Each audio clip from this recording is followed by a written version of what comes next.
OK，2026年唔係要考你可以做到幾多，而係要睇你有冇喺冇人家見到你嘅時間，仲可以做翻自己。好啦，屬蛇嘅朋友，2026年係個丙午年啦，火氣極旺。屬蛇嘅本身都係火，遇上火那年就好似照鏡一樣，所有光影、所有光同影都放大咗。呢一年唔係一壞一年，呢個要自然啲。意思即係話宇宙俾你一個機會重新去審視自己，你想成為邊類型嘅領袖，邊類型嘅人，你仲係有冇演翻你舊嘅角色？火旺帶嚟能見到魅力、表達力，但同時間會令到你容易情緒緊張、思緒太快。所以呢一年唔係講要快，而係識得點樣控制。喺2026年屬蛇嘅朋友，你需要學識駕馭自己嘅情緒火焰。當你能量穩定，成個人咧就會變得不可動搖。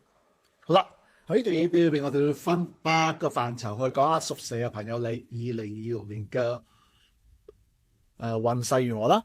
咁第一方面就係講緊嘅自我盤點 （SWOT analysis），所謂掌握衝動，展示智慧。意思即係話你嘅氣場強勁，說服力高，但係有時太急，反應太急。火會令到你思想快，但係會令到你容易燒過頭。問題就係話，當你情緒上緊嚟嘅時候，你有冇能力去即刻做出一個反應呢？好啦，你嘅優點就係你嘅洞察力高，有直覺，有影響力。弱點就係話諗得太多，同埋太過敏感，偶爾間會懷疑自己。個機會係來自自我更新、形象提升同埋創意重新。個威脅就係話過度承擔、內在壓力、身心過熱。咁3個行動建議俾翻大家。第一就係話感覺到情緒時，唔好急住回應，先觀察。第二就係將強烈嘅能量轉化為創造力，譬如話寫啦、畫啦或者講。第三就係設計一個放鬆嘅系統，定期去冷卻自己，諗諗如果你慢咗一步去反應，會唔會反而會贏得更多呢？好啦，第二方面我講下感情同人際關係啊，誠實比個和氣更加重要。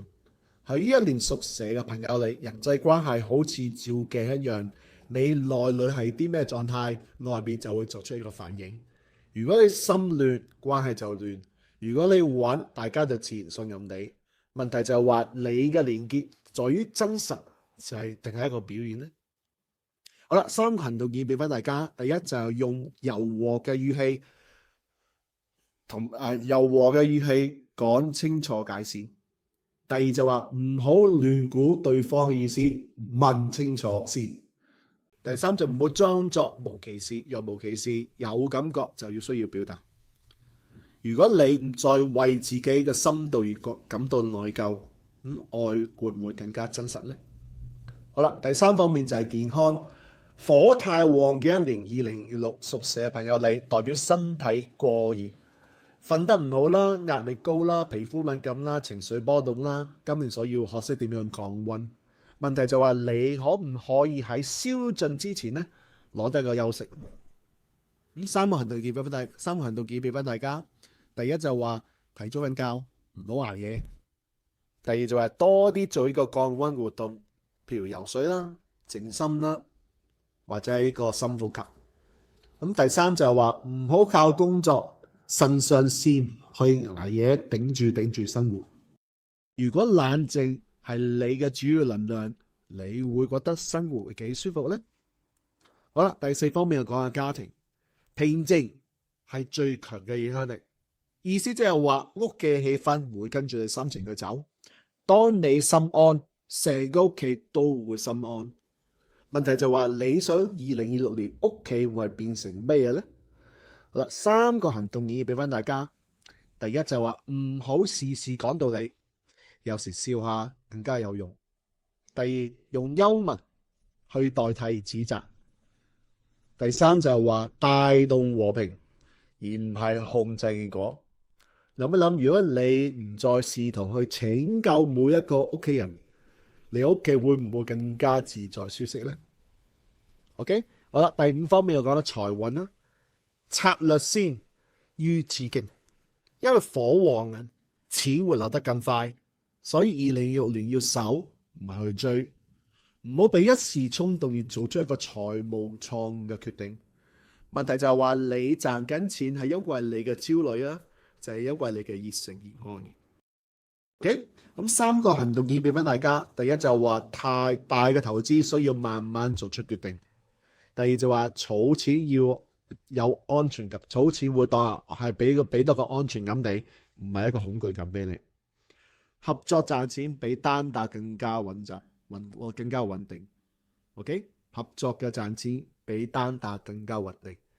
咁所以如果安心都可以變成一種收入嘅話，你仲會心急嗎？OK， 第六，事業同生意方面，權威唔係代表強硬。2026年屬蛇嘅朋友，你能量強，人哋會自然咁聽你講嘢，但係領導力要有彈性，唔係一定一味靠贏，而係識得點樣影響人心。問題就係話你而家嘅領導係為咗去證明自己啊，定係為咗貢獻去幫助別家呢？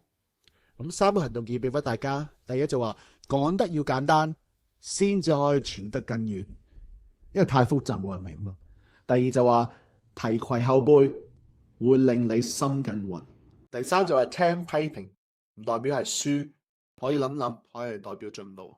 好啦，咁如果你停止防衛，而係專注表現，世界會點樣睇住你呢？OK， 第7，外在環境，我哋叫做議政制度。因為2026年啦，社會節奏更加快，競爭會更加激烈。但係火越旺咧，冷靜就更加值錢。啱唔啱聽？你可以領導而唔需要贏嗎？呢個咪有啲問題。好，3個行動建議俾翻大家。第一就話觀察先行動，唔好急於出手。第二就話對於無謂嘅衝突咧，用沉默做一個回應。第三就維持優雅嘅氣場，你氣質就係你嘅品牌。如果冷靜都可以令人佩服你嘅話，咁你仲需要大聲講嘢咩？係咪？好啦，第8方面當然係個最近嘅方面，叫自我成長。所謂照見自己，然後重生。2026年屬蛇嘅朋友，你係一個察覺年，我嘅呢個國察年，observation year，唔係話你要突破，而係你要明白，唔係話要你重新變身，而係重新去整合自己。問題就係話你如果唔再追求更好，而係追求更真，你會變成一個點樣嘅人呢？3個建議俾翻大家。第一就係寫低你情緒起伏嘅時間，睇下有冇啲 pattern， 有咩重複嘅模式。第二就話識得點樣原諒人家，但係第一個就係識得點樣原諒自己。第三就話大決定之前識得靜一靜，諗一諗，因為你嘅直覺其實係好準嘅。如果你開始信自己嘅智慧多過信自己嘅恐懼，你嘅人生會唔會更加輕盈呢？好啦，總結呢個影片，屬蛇嘅朋友，你2026年唔係去打擊你，而係去喚醒你、叫醒你。火馬遇蛇啊，就係蛻變嘅開始。喺2026年，你嘅覺察就係你嘅力量，唔需要急住證明，淨係需要不斷咁去精簡，唔需要去追求認同。淨係需要相信自己。當屬蛇嘅朋友，你能夠喺熱度中保持冷靜，你就會發現，原來真正嘅控制係從內心出發。如果你想知道2026年嘅事業啊、財富同埋成長、個人成長嘅關鍵時機，歡迎加入我哋嘅 Telegram 群組 Destiny Architect。我哋一齊將智慧化作行動，將能量變成影響力。OK， 多謝觀看呢條片，我哋下一集再見，拜拜。